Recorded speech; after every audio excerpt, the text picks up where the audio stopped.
Assalamualaikum warahmatullahi wabarakatuh, anak-anak. Waalaikumsalam Waalaikumsalam warahmatullahi wabarakatuh, Bu. Apa kabarnya hari ini? Alhamdulillah sehat, Bu. Alhamdulillah baik, Bu. Allahu Akbar. Alhamdulillah. Puasa semua tidak? Puasa. Puasa, Bu. Wah, hebat anak-anak ibu. Nah, sebelum kita belajar, ada baiknya diperhatikan dulu ya, alat tulisnya disiapkan, seragamnya dirapikan. Sudah? Baik, sudah, Bu. Jangan lupa mencuci tangan ya. Oke, sebelum kita belajar, kita berdoa terlebih dahulu. Siapa yang mau memimpin doa pada hari ini? Saya, Bu. Ya, Nak Devi, silakan, Nak. Baiklah teman-teman, untuk memulai pelajaran hari ini, marilah kita berdoa. Berdoa mulai.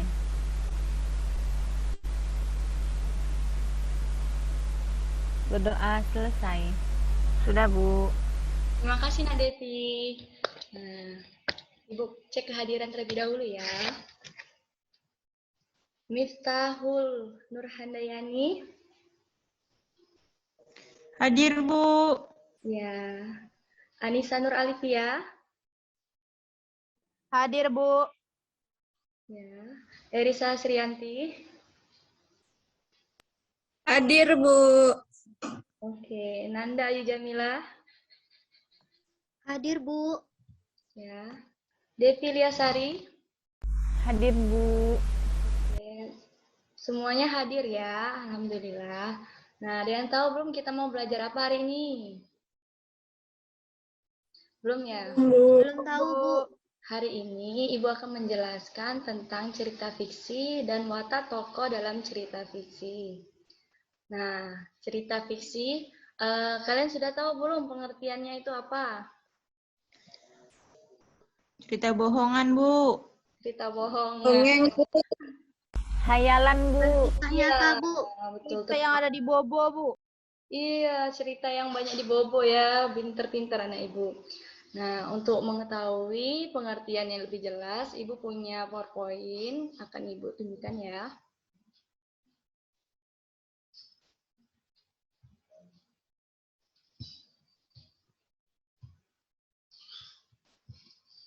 Apakah sudah muncul anak-anak? Belum, Bu. Kalau sudah muncul, kasih tahu ya.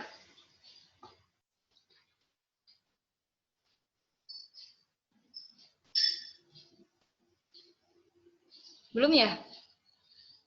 Belum, Bu. Masih proses, Bu. Ya, sabar ya.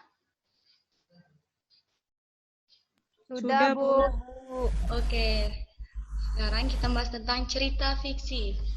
Cerita fiksi itu merupakan karangan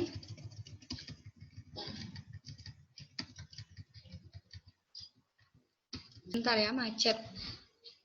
Nah, cerita fiksi adalah sebuah karya sastra yang bersifat imajinasi atau khayalan dari penulis yang bukan kejadian yang sebenarnya. Benar kata anak-anak tadi, kalau cerita fiksi itu hanya khayalan, Bu, imajinasi.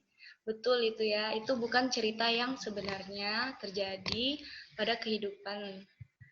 Nah, unsur-unsur intrinsik cerita fiksi itu, yang pertama ada tema, tokoh dan perwatakan, alur atau plot, konflik, klimaks, latar, amanat, dan yang terakhir itu sudut pandang. Nah, pada hari ini kita akan membahas lebih dalam tentang perwatakan. Ada yang tahu perwatakan itu apa saja, anak-anak? Watak tokoh dari sebuah cerita? Ya, Bu. Iya, Nak? Ada baik dan jahat, Bu. Iya, betul. Tepat sekali. Ada baik dan ada yang jahat. Nah, di sini Ibu punya 3 jenis watak tokoh. Yang pertama itu protagonis. Nah, tokoh protagonis ini adalah tokoh yang mendukung cerita. Nah, biasanya itu tokoh protagonis ini berwatak baik dan disukai para pembaca dan pendengar. Seperti kata Nak Erisa tadi ya, berarti kalau protagonis itu masuk ke watak yang baik. Selanjutnya itu tokoh antagonis. Nah, tokoh antagonis ini berbanding terbalik dengan tokoh protagonis karena tokoh antagonis ini tidak disukai atau dibenci oleh para pembaca dan pendengar karena dia berwatak jahat. Selanjutnya itu tokoh tritagonis. Tokoh tritagonis ini merupakan tokoh pembantu atau penengah dalam cerita baik untuk tokoh protagonis dan antagonis. Nah, sudah paham belum? Tadi ada berapa watak tokohnya? 3, Bu. 3. Iya, pintar. Ada 3. Siapa yang bisa menyebutkan 3-nya? Miftah, Bu. Anissa, Bu. Miftah, Bu. Gantian ya. Yang pertama, siapa yang mau jawab? Miftah, Bu. Anissa. Miftah. Apa tadi, Nak? Miftah, Bu. Protagonis, Bu. Iya, protagonis. Pintar, good job. Kalau yang kedua tadi, siapa yang mau jawab? Nanda, Bu. Anissa, Bu. Erisa, Nanda, Bu. Bu. Erisa. Nanda dulu ya, yang nomor 2. Nomor 2 tadi apa, Nak? Antagonis, Bu. Antagonis. Antagonis itu yang seperti apa? Yang jahat, Bu. Iya, yang jahat. Yang terakhir tadi siapa yang mau jawab? Erisa ya? Anissa, Bu. Anissa ya. Anissa, apa tokoh yang terakhir tadi, Nak? Tritagonis, Bu, penengah antara tokoh protagonis dan tokoh antagonis. Iya, pintar semua anak-anak Ibu. Tepuk tangan untuk kita semua. Oke, nah untuk lebih memahami lagi tentang watak tokoh, Ibu punya sebuah video tentang sepatu merah. Siapa yang mau menonton video? Saya. Saya, Bu.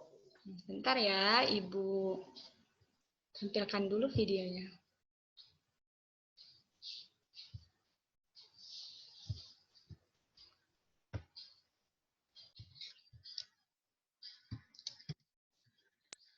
Sudah muncul belum anak-anak?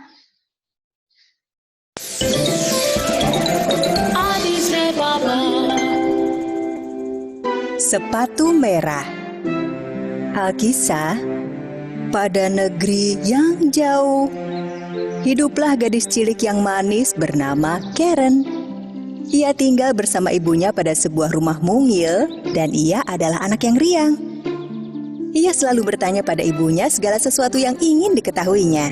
Bu, cahaya-cahaya kecil di langit itu apa? Itu adalah bintang, Karen. Tiap orang yang hidup di bumi akhirnya berubah menjadi bintang dan bersinar di langit selamanya.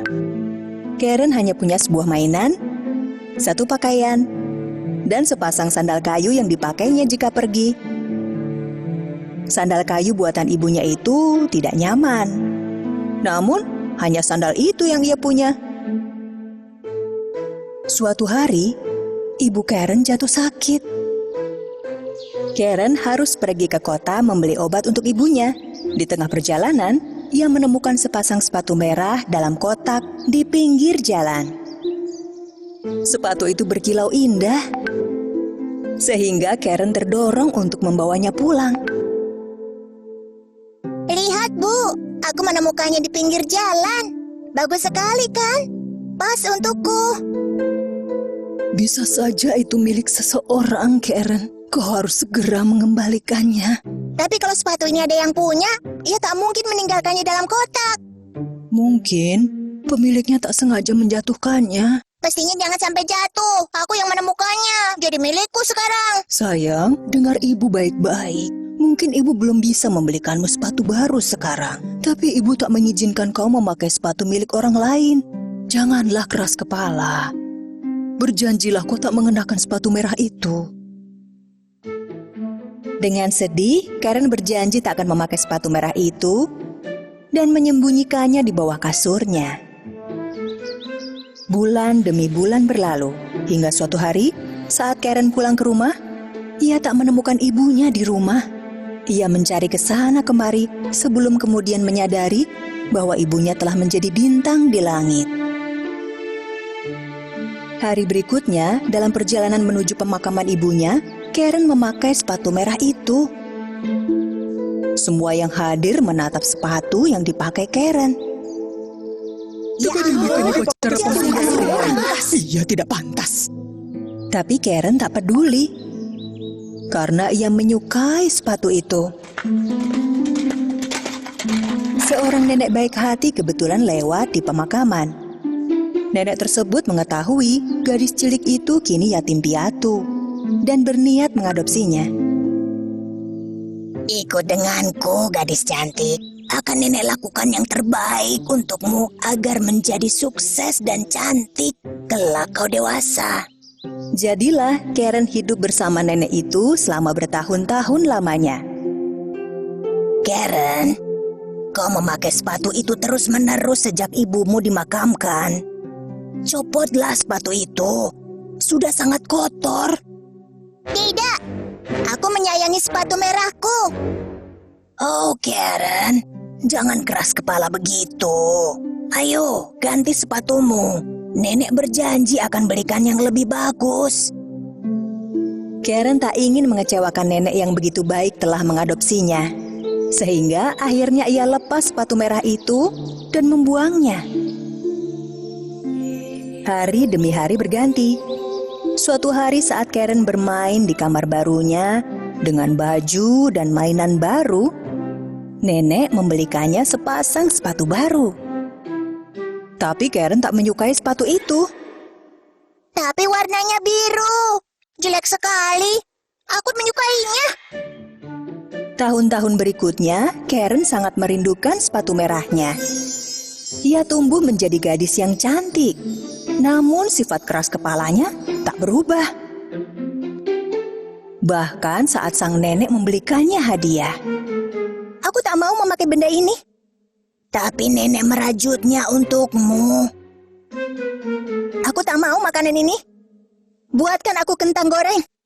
Paling tidak makanlah sedikit, sayang. Sang nenek merasa lelah dengan sikap pilih-pilih dan keras kepala Karen. Namun tetap membuatkannya kentang goreng. Begitu nenek masuk, Karen melepas sepatu birunya yang sudah terlalu sempit. Lihat, Nek. Semua barang milikku kekecilan sekarang. Aku sudah dewasa. Ya, ayolah kalau begitu. Kita beli baju dan sepatu baru untukmu. Lalu, sang nenek dan Karen pergi ke toko. Oh, lihat. Mirip sepatu merah kesayanganku.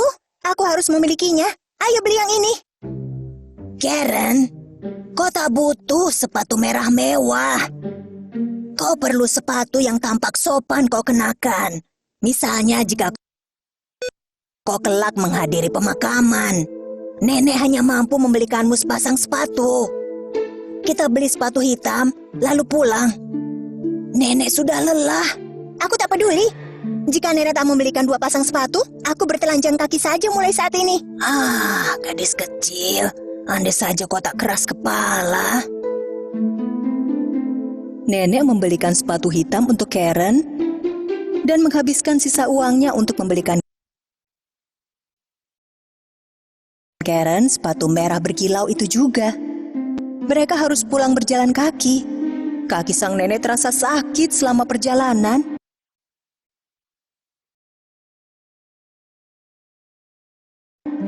Dan ia tak sanggup mengikuti si manja Karen. Dan Karen tak peduli. Ia berjalan pulang mengenakan sepatu merahnya. Satu hari, nenek mengatakan pada Karen bahwa mereka harus hadir pada pemakaman di kota. Karen, pastikan kau memakai sepatu hitammu. Kalau tidak, kau akan dianggap tidak sopan di pemakaman. Karen menatap sepatu hitamnya di kamar, lalu menatap sepatu merah itu juga. Ia memilih memakai sepatu merah. Kala meninggalkan rumah, ia menutupnya dengan gaun. Sehingga nenek tak melihat sepatunya. Namun di pemakaman, semua orang melihat sepatu Karen. berkilauan di bawah gaunnya. Mereka membicarakan Karen dan sepatu merahnya di pemakaman. Dan betapa tak sopannya yang mengenakannya. Begitu gunjingan mereka sampai ke telinga sang nenek, ia menjadi marah. Karen, kau tak dengar apa kata nenek? Dan memakai sepatu itu lagi. Kau ini keras kepala, Karen. Tunjukkan rasa hormatmu. Seorang bangsawan muda nan tampan kebetulan lewat dan terpesona dengan kecantikan Karen. Ia mendekatinya dan berlutut lalu memberikan pujian padanya. Oh, kau sangat cantik dan begitu lembut memakai sepatu indah ini. Tuanku, kau membuatku tersipu. Kau pasti pandai berdansa. Aku mengundangmu untuk hadir pada pesta dansa di istana malam ini. Datanglah. Begitu gembira dengan tawaran bangsawan itu, Karen mulai menari. Namun beberapa saat kemudian, ia tak dapat berhenti menari. Mengapa aku tak bisa berhenti menari? Apa yang terjadi? Karen meninggalkan sang nenek dan bangsawan itu tatkala ia menari. Karen, kembalilah. Meski beberapa saat sang bangsawan mengejarnya, ia akhirnya kehilangan Karen. Sepatu merahnya menjadi lebih keras kepala daripada Karen sendiri. Sepatu itu membawanya hingga ke puncak gunung dan membuatnya terus menari siang malam selama 3 hari. Kaki Karen terasa sangat sakit, sehingga ia berteriak tiap kali melangkah.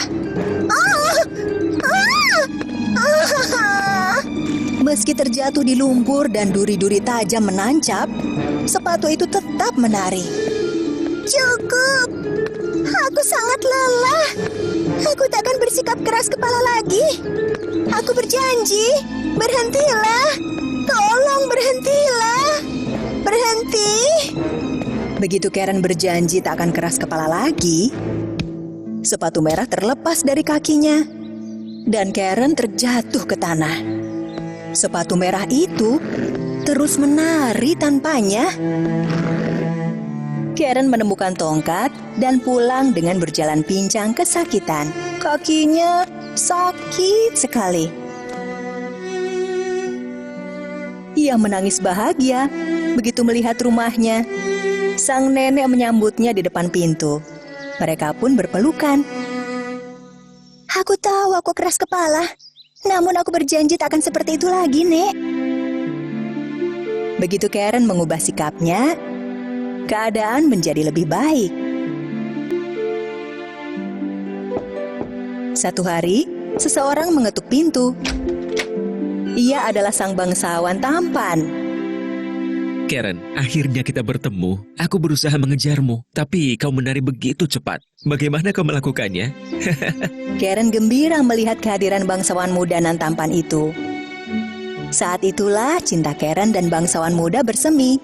Begitu meninggalkan sikap keras kepalanya, Karen hidup dengan lebih tenang dan bahagia.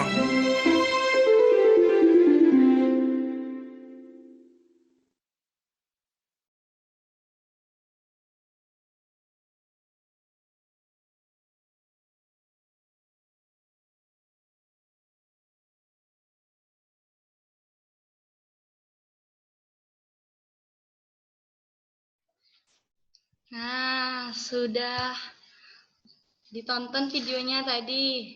Bagaimana? Seru tidak? Seru, Bu.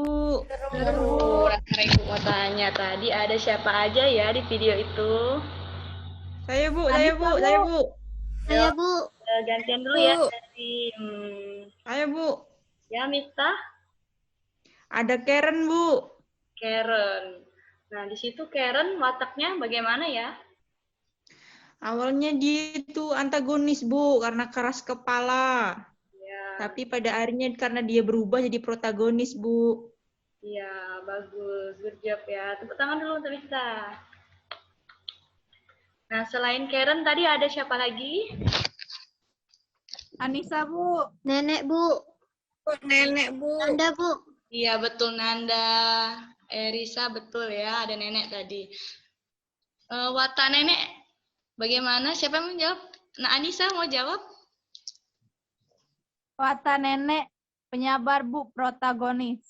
Iya, pinter sekali 100 untuk Nisa. Nah, selain nenek tadi ada siapa lagi? Saya, Bu, Ya, Nak Devi. ada lelaki bangsawan, Bu, yang suka Lagi sama Karen. bangsawan yang terakhir tadi ya. Itu Iya, Bu. gimana wataknya? Dia baik, Bu, ramah juga. Berarti dia termasuk tokoh? Protagonis. Iya, good job protagonis. Selain itu tadi ada siapa lagi ya? Ibu, ada ibu. Iya, ada ibu. Watak ibu? Protagonis, Bu, baik. Siap. Pintar-pintar anak ibu 100 untuk kalian semua. Good job. Tepuk tangan untuk kita semua. Nah, ada yang mau anak-anak tanyakan tidak tentang materi watak tokoh yang sudah kita bahas? Saya Nah, nanti ibu kirim ke grup WA tentang cerita Ande-Ande Lumut. Nanti anak-anak tentukan watak tokohnya ya. Iya, Bu. Baik, Bu. Oke, kesimpulannya kita hari ini belajar apa aja? Watak tokoh, Bu. Ya, watak tokoh tadi Cerita apa aja? fiksi, Bu. Ada Ada 3, Bu. antagonis, Protagonis, antagonis, Antagonis, tridagonis. Antagonis. Iya. Protagonis. Terus cerita fiksi tadi apa? Pengertiannya siapa Mas? Cerita yang hayalan yang dibuat oleh penulis, Bu. Ya, pintar, good job.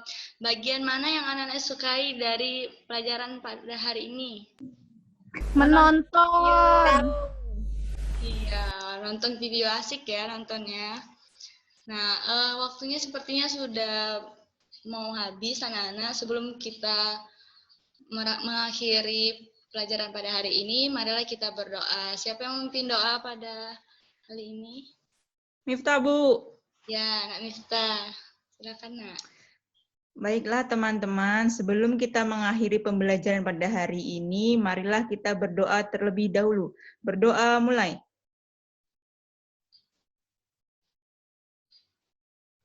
Berdoa selesai. Amin. Terima kasih kepada Nak Miftah. Nah, anak-anak, Ibu harap pelajaran pada hari ini bisa anak-anak belajar lagi ke depannya, diingat selalu, diulangi lagi ya, dan diterapkan ke kehidupan sehari-hari. Ibu akhiri, wassalamualaikum warahmatullahi wabarakatuh. Terima kasih sudah mengikuti pelajaran pada hari ini. Waalaikumsalam warahmatullahi wabarakatuh. Sama-sama, Bu. Sama, Bu. Ya, jangan lupa